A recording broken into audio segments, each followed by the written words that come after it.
So I've been planning on putting solar panels, the tilt versions, on my roof. And I struggled with this for a while because, as you can see, my roof is curved. And I've already got one on. The attachment points obviously are flat. So that brings up a bit of a challenge. One of the options was to run the solar panels or orient them 90 degrees to the way you see this one. This one's already done, so I'm putting one more on today, and I'll show you what it is. But basically, you can see that I've put aluminum brackets underneath each end, and the curve of my roof was just such that that 1 inch thick aluminum was just enough. And yeah, let's get going on the other one. Okay, so I've got it mapped out where I want these things to go. And you can see they have a bit of tip to them. I've cut 1/8 by 1 inch aluminum strips. One goes under there. And the other one I've attached already. It's countersunk on the bottom so it doesn't dig through the roof. And this one's going to have 2 screws in it because this end just goes into the bare plywood. The end over there goes into the beam at the edge, so there's going to be 1 screw going through. And the center, I've got a different plan. Let me go get it. Okay, so I've got one of these snap toggle things. I'm going to have to drill a hole in the roof and then slide this thing through, and that goes in the center. And because I really want this thing to be rock solid while I'm driving down the highway. I don't want to have any issues with it coming loose or coming off. And yeah, maybe I'm overdoing it, but that's okay. So yeah, okay. I'm going to use this thing to help get this thing in perfect place. Get some help getting us up on the roof if you can, even though it's not all that heavy. If you drop it, that would be bad. So I'm going to put the front one in first. Get it straight the way that I want it. And then I can get the back one lined up perfectly. So let's get this. And don't you dare slide off the edge. Okay. Getting this out of here.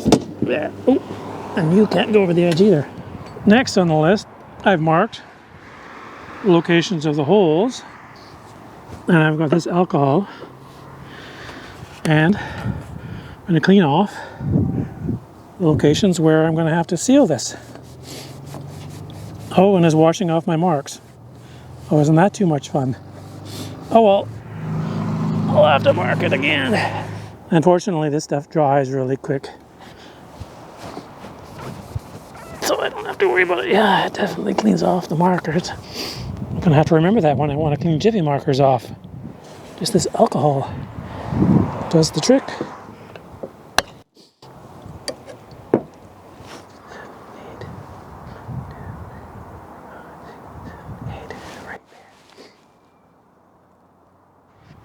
This is the part I hate, drilling into my roof. Oh boy, here we go.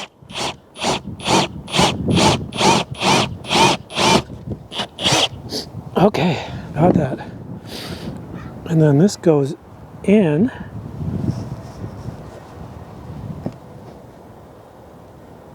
Okay. Yeah, it just goes in and then you pull it back out. Okay, so I've got the thing in there. You just push it in and then pull it back and it lodges. Now you're supposed to break this thing off. I just about lost. There it goes, it breaks off. And then you stick the screw in. Oh, but first I have to stick the screw through here.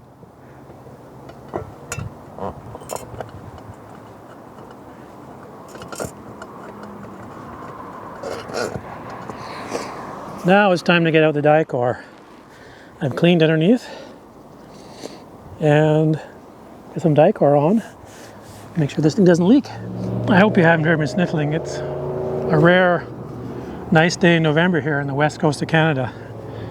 And I got to get this in because I'm going south relatively soon. So here goes the Dicor.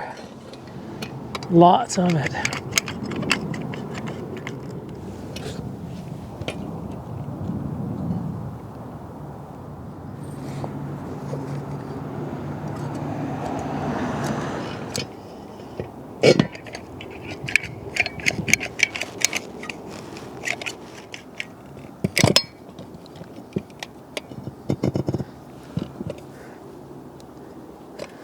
Okay, there we go. Just got to screw it in now. After I double check the alignment. Let's do this.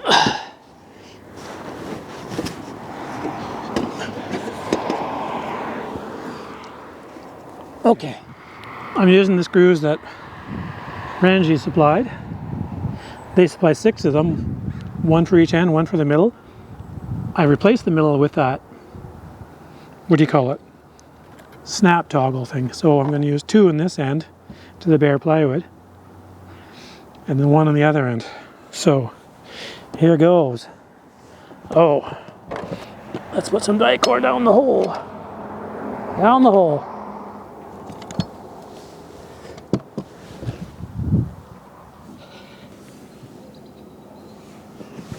Okay, here we go.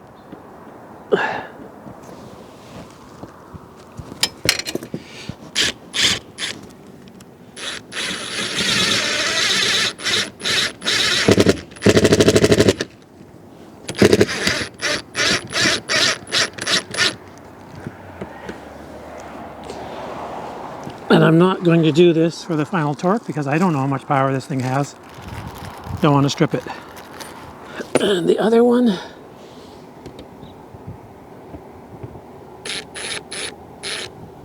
oh, let's make sure that I'm still straight. Yeah.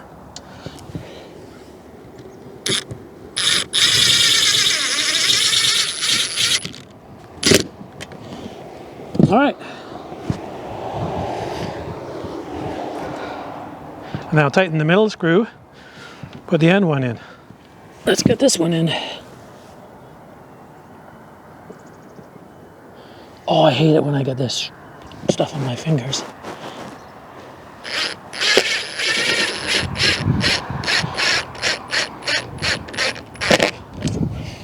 Got it. Tighten this up. Well, okay, I don't know, it's windy up here. We don't lose anything. All right. That's it. One bracket done. I'll use the solar cell to line up the other one and get it in.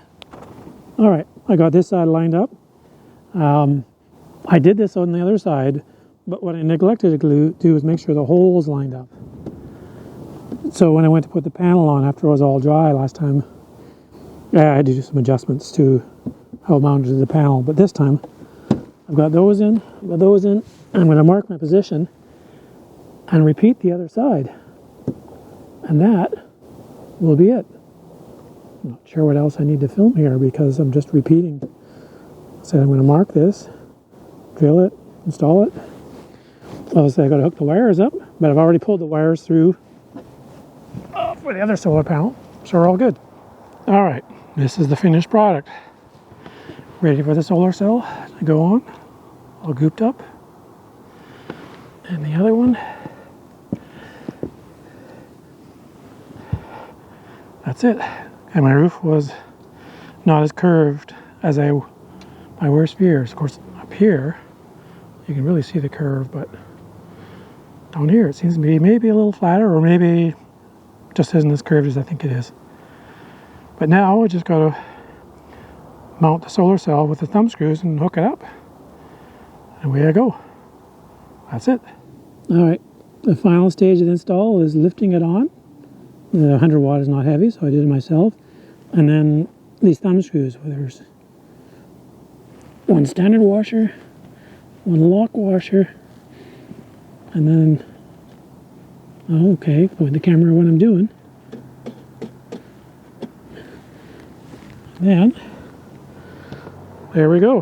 Hook up the wire, route the wires properly so they don't flap around in the wind. Away we go.